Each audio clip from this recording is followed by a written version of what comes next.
Hello everyone. So in this today video session, we are going to discuss about application protocols for IoT. So this one is the second chapter, our last concept in your third module, application protocols for IoT. So this application protocol mainly runs on the higher layer, the two in transport layer. Okay, so mainly this application protocols used in transport layer of your IoT architecture. So we already know for transport layer mainly we used TCP or UDP. So TCP for wired communication and then UDP for wireless communication. So this transport layer mainly based on or mainly use this TCP and UDP traditional transport mechanism protocols. So and then IoT application transport methods. So various types of IoT application data and the ways this data can be carried across a network. That concept. So both concept we discussed in this application protocols for IoT. One is in transport layer, which are the different types of protocols we are using, and then how these transport methods, application transport methods, will be work across the network. So that concept we discussed in this chapter. So mainly, so now we start with how what is that transport layer. So we already know.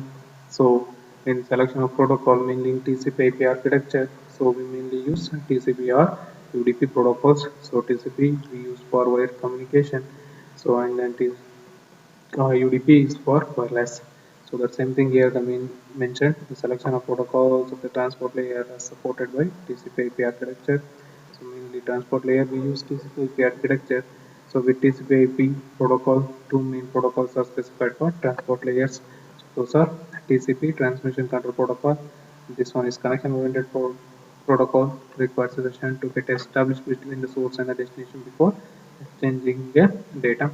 So and then user datagram protocol. So with the connection less protocol, data can be quickly sent between the source and the destination, but with no guarantee of delivery. That one is problem in wireless. So in connection, so we have some guarantee because we are connected to source and the destination. Okay, if there is any problem in between the transmission of data or any damage in the connection, so that we can easily predictable, but in connectionless, so we can't predict where exactly the data loss will be happening. Okay, so these two protocols mainly used in transport layer. So next one is they are going to explain how this TCP and UDP will going to work. So that introduction or working about the TCP and UDP. So we already studied. So again, just we see briefly about this one. So this is TCP's main protocol used for transport layer. This is largely due to inherent characteristics such as ability to transport large volumes of data into a smaller set of packets. Okay. In addition to ensure that they assemble in a correct sequence, flow control, window adjustment, and transmission of lost packets. So these benefits occur with cost of overweight per packet and per session, potentially impacting overall packets per second performance and latency. So already told in wired communication or connection oriented communication TCP protocol. So we are having less parts compared to the wireless. Okay, so here it can control the flow of data and then it can control the flow of data in a particular manner. Okay, in order how you are going to send the information. Okay, and then it will allocate the session properly, and then it will help store the data properly from the source to the destination. And then here also the performance also will be more compared to the wireless, and then latency also less. Okay, and the next one is UDP, which is the most often used in the concept of network service. Okay, such as domain and system. So mainly in domain in DNS servers. So network time period encrypting to be simple network management protocol SNMP, and dynamic host control protocol. So DSCP for real time data traffic including voice and video over IP for sending this type of information. Okay, we are using this UDP connections. Okay, so in this case performance and latency are more important packet retransmission because resending a lost voice and video packet does not added value.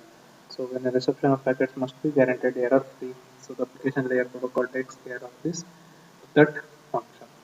So, but compared to this wire, so this wireless having um, performance, less performance, and then latency also increases. So you must ensure that you have to provide proper services, and then you can reduce the latency and then increase the performance, and then we have to provide the guarantee in UDP, so that the data transmission will be error free.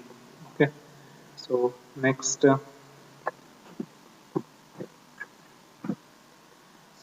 Because of the okay, so these are the traditionally using protocols in transport layer TCP and as well as UDP. So but in IoT, so to parallel to this TCP and UDP, they introduces a new protocols because of constraint nodes. So we already discussed in the beginning of this chapters. So the main problem of transmitting data is constraint nodes.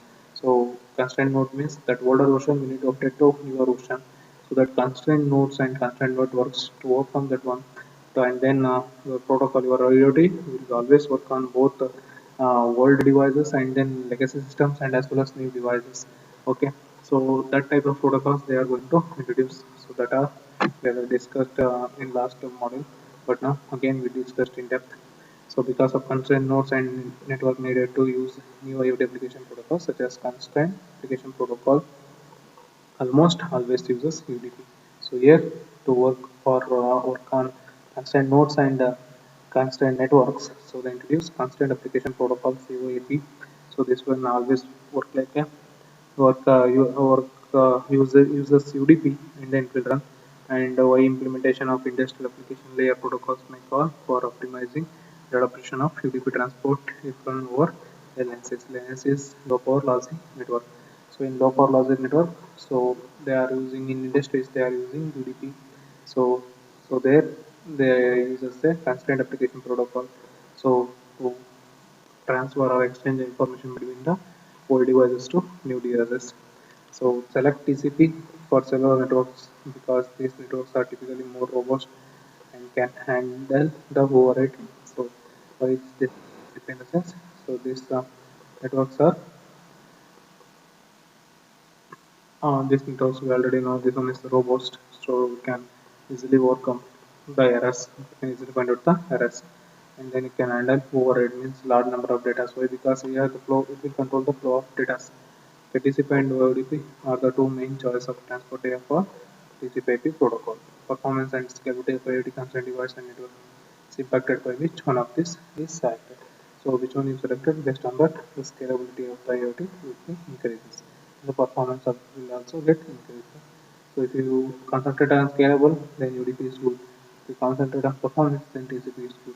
So depend on your budget and depend on your product. You can use any one of these protocols. Okay. Next. So these are all transport layer. In transport layer, which one mainly we are going to use. So next one is IoT application transport methods. So in application transport methods, how we are going to transfer the information. Okay, how you are exchanging the information in a network. So that methods. So in these methods, so we mainly concentrate on application layer protocol not present. What happens if application protocol layer protocol is not present, and then uh, what disadvantages we are facing when we don't have application layer protocol. So how you overcome from that one. So for overcome from that application layer, so the composite application layer, so then they use SCADA SCADA. Okay, next we discussed about entire thing how that SCADA will work, and then generic web based protocols, and then IoT application layer protocols, so that as COAP. So these two are COAP and MQTT. These two are the application layer protocols. Okay. So next in this transport methods, next we are going to discuss about these concepts. So next first we have to look and briefly look which are all the concepts we have in this chapter. So in this chapter, so first one is application layer protocol not present. So if application protocol not present, what happens? So in this case, the data payload is directly transported on the top of the lower layer. The application layer is not present, then the data are payload directly transported on the top of the lower layers. Lower layers means so application is the top layer. So below that we have network and then transport layer in that layers. So data are get transport. No application layer protocol is used in this. Application layer protocol is not present. And the next one is supervisory control and data acquisition. SCADA. Supervisory control and data acquisition. It's one of the most common industrial protocols in the world, but was developed long before the days of IP, and it has been adapted for IP networks. Okay, mainly actually it developed. This one is mainly developed for industrial purpose. Okay, so but it was developed long before the days of IP. Means when I are using IPv4 versions, earlier versions, there during the time they developed this SCADA protocol, supervisory control and data acquisition, and it has been adopted for IP networks. Okay. So next one is generic web based protocols. So here mainly they concentrate on. So we are transfer the information by using web-based protocols. So such as Ethernet, Wi-Fi, 4G, fourth generation LTE. So I have found for many consumer and enterprise class IoT devices that communicate over non-constant networks. And then in this chapter we discussed all this concept and we go to the particular chapters. And then IoT application layer protocols. So that application layer protocols are mainly CoAP and MQTT.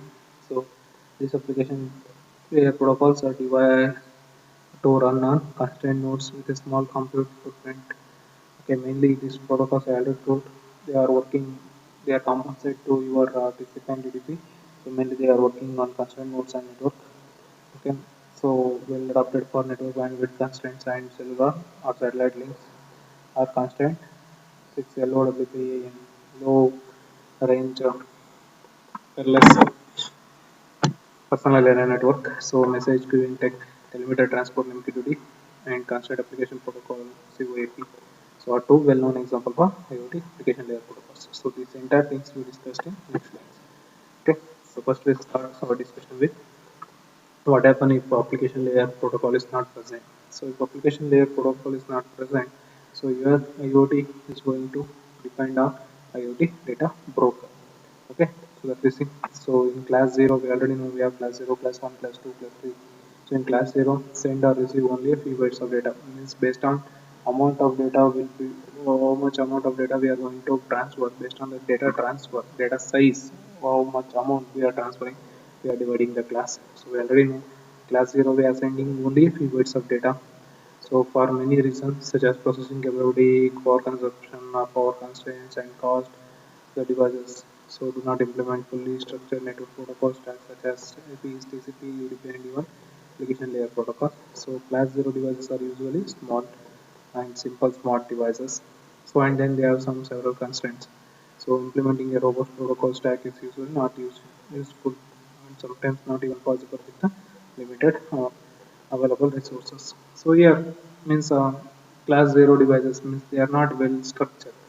Okay, that's why so we are implementing new technologies are very difficult in this type of class 0 devices. That's why we are mainly used in only where we are sending less amount of data like in your meter boards we are using class 0 device.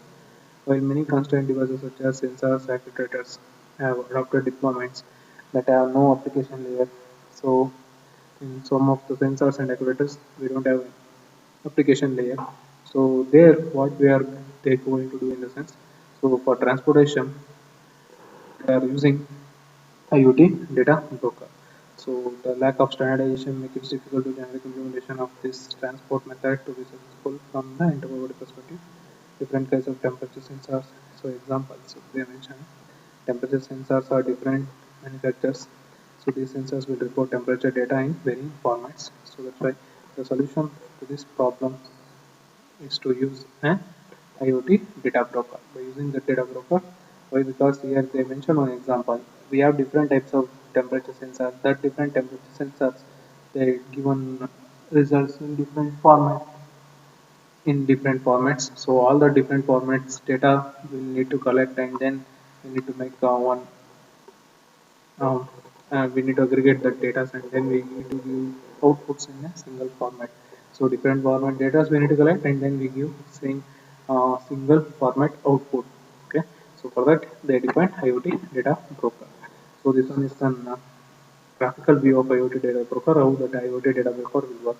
So based on that temperature example, okay. So here application A, application B, and application C.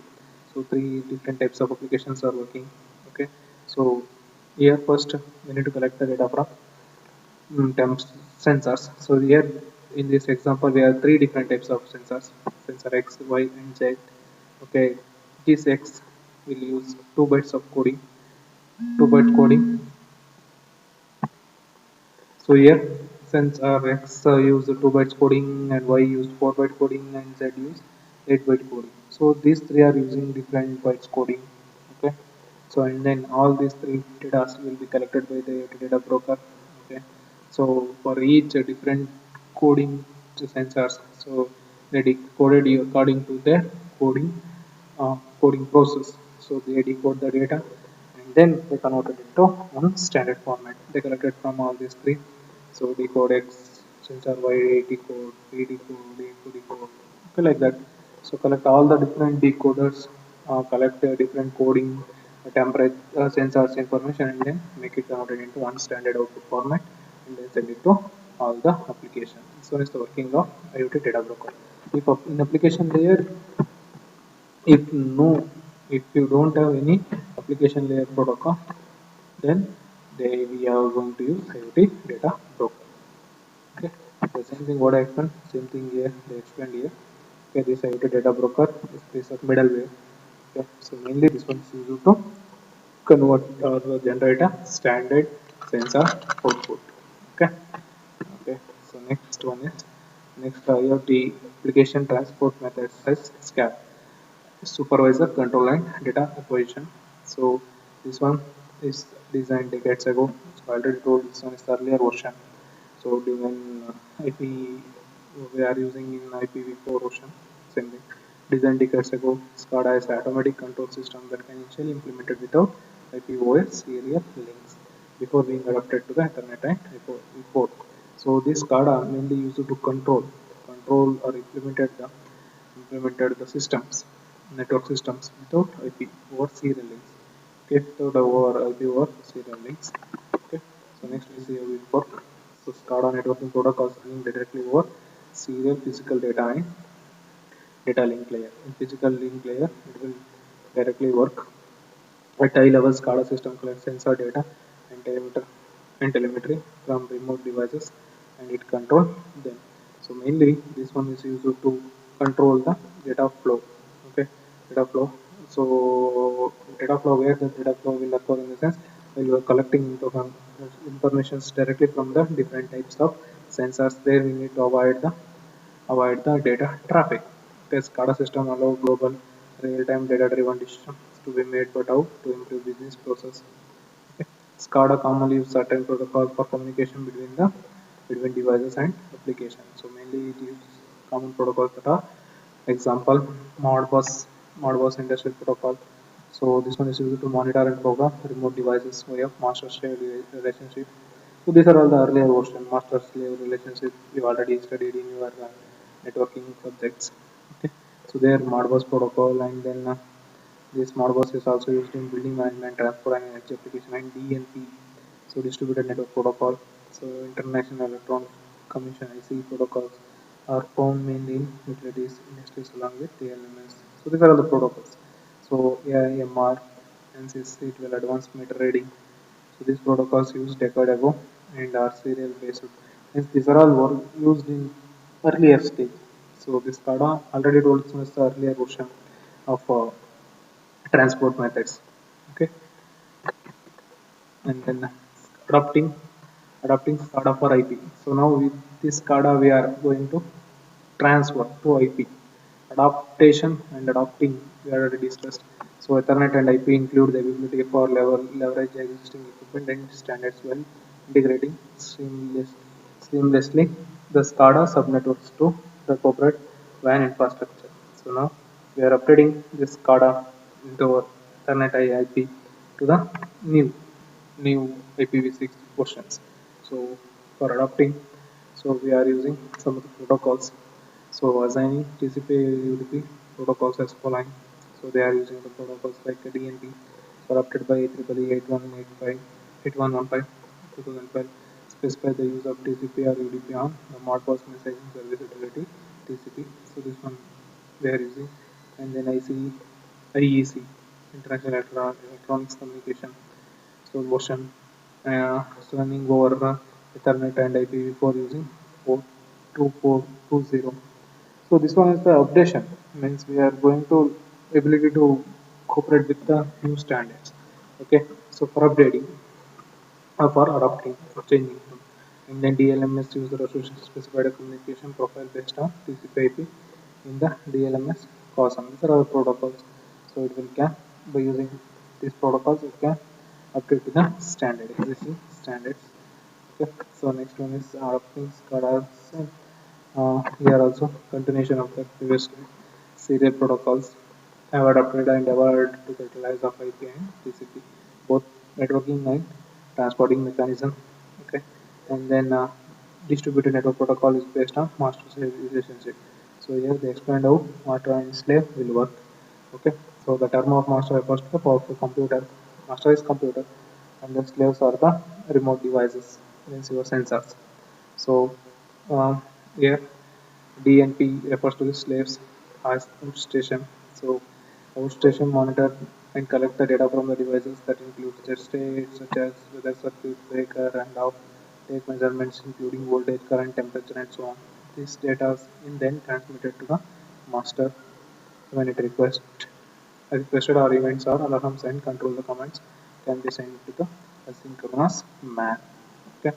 So here in master slave concept, so master will ask master receiver computer and then slaves are the devices, outstation devices attached to that master. Okay.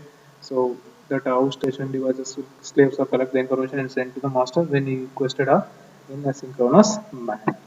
Okay. So next this one is the working how the TNP application layer will work. Okay, so here you see, so TCP where here network IPv4 will work. So in transport TCP and UDP. So this one is connection management. In connection we are using DNP. So in master, this one is the master system, and then outstation. So we have different types of outstation systems. Okay, many outstations are there. All are connected to the master. Okay, they collected the information through IP network. Okay, so SCADA adapting for IP, so connection management. So same thing what I explained, the same thing here. In addition, connection management links on the NP3 layers with the IP layer in addition to the configuration parameters and method necessary for implementing network connection. So the master side initiates the connections by performing TCP active open. Okay, so in master they are using TCP active open. So by using that one they are connected. So the outstation listens for a connection request by performing a TCP passive open. Okay, so outstation uses master uses TCP active open, and then outstation uses TCP passive open. So passive means it may be connect or may not connect, but your master will always active to connect. So master station may fetch multiple DNP data link layer frames from a single UDP data plane. So here master for master, multiple data link frames means your outstation slaves are get connected. Single or multiple connections to the master may get established. LTCP keep alive timer monitors the status of the connection. Okay. So for master, multiple or single connection can be attached to it. Always keep alive by using TCP. Okay, timer monitors status of connection. So that tell the status of connections, whether it connected or connections are over, all those all are intimated by your master system. So next one is tunneling legacy SCADA over IP network. So legacy, so tunneling. So here end-to-end native IP support is preferred in the case of DNP. Otherwise, transport of original serial protocol over IP can be achieved by the tunneling. So uh, here communication will be happen in SCADA by using DNP, or you can use that connection or achieve that connection using tunneling process. Tunneling process means end-to-end connection. So using raw sockets or TCP or UDP by installing intermediate devices that perform protocol transmission between the serial protocol versions and its implementation. So tunneling in the sense by using one interface we can transfer the information between the two end devices. So the here mainly we use a raw socket. So that the raw socket connection is nothing but it simply denotes that the serial data is being packed directly into the TCP and UDP connection. So this one is a socket that we use it simply sends the serial data directly into the TCP and UDP transfer. Socket is a standard application program interface being already composed of IP address and a TCP or UDP port that uses to access network devices over a IP network. So next here route that raw socket between routers. Okay, so the data will get exchanged between the APC. So here and this one is a SCADA server. Okay, so here we are using star socket master and client setup on routers. In routers we set up. So this one is the IP infrastructure. So here serial interfaces. So this one is the actually raw socket. Okay. So scenario A, B, and C in figure. Okay. Routers connect via serial interface with the remote terminate units RTUs. RTUs are remote terminated terminal units. This one is remote terminal units which are often associated with SCADA networks. So they are associated with the SCADA network. An RTU is a multi-purpose device used to monitor and control various system applications and devices managing automation. For automation, so the RTU remote control, as the name indicates, so it will monitors the various connections and then applications to the system. Okay, so from the master slave perspective, the RTUs are the slaves. Okay, they are also working like a slave. Opposite the RTUs in is a SCADA server. The master there is the function type. Okay, scenario E. So here three scenarios are there. Scenario both CDA server and the RTUs are directly serial connection to the respective routers. So they are directly connected to the respective routers.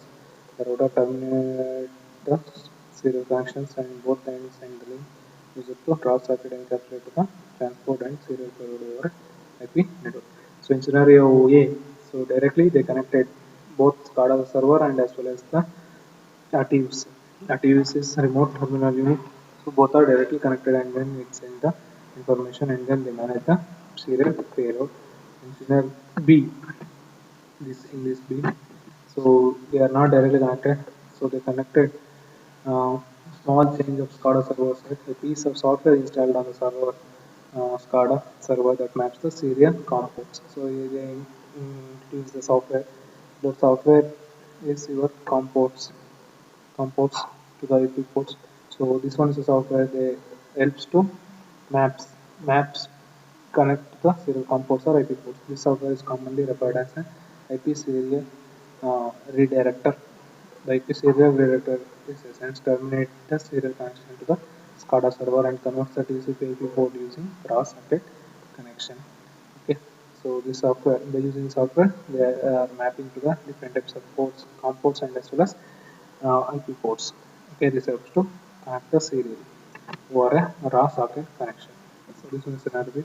And then scenario C, SCADA servers support native raw socket capability.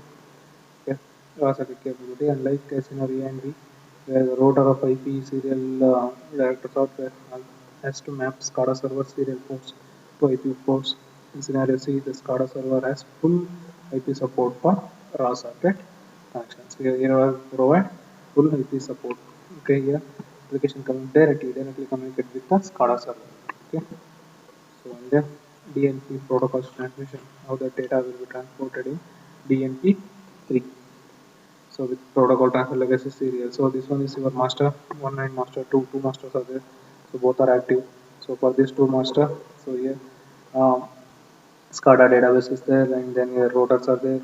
Okay, and then gateway is there, and then RT remote or terminated unit are there. So all are communicate and then exchange the information between the master and the slave. Okay.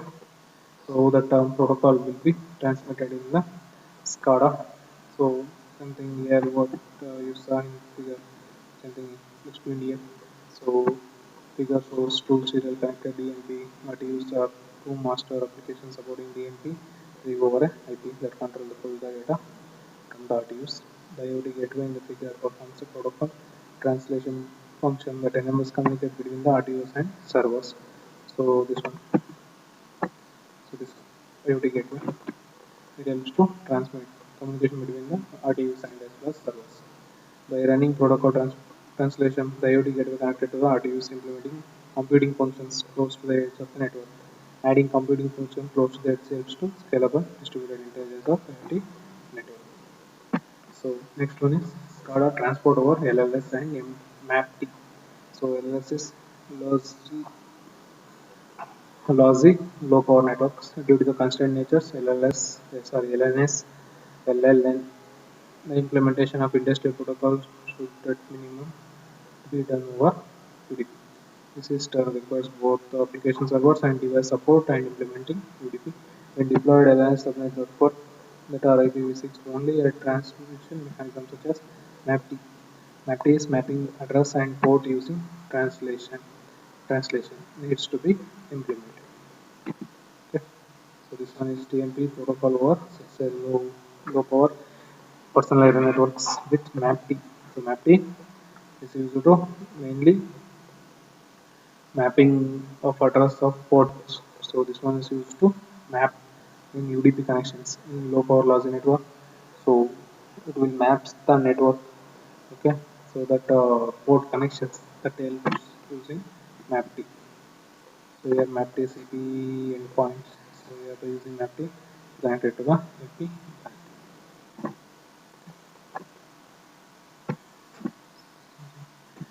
So this cover your SCADA. So next we discussed about generic web-based protocols and as well as IoT application layer protocols in next video session. Thank you. So keep watching the videos what we have posted. Okay, posting. Okay, and then if you get any doubts, so message me. WhatsApp group.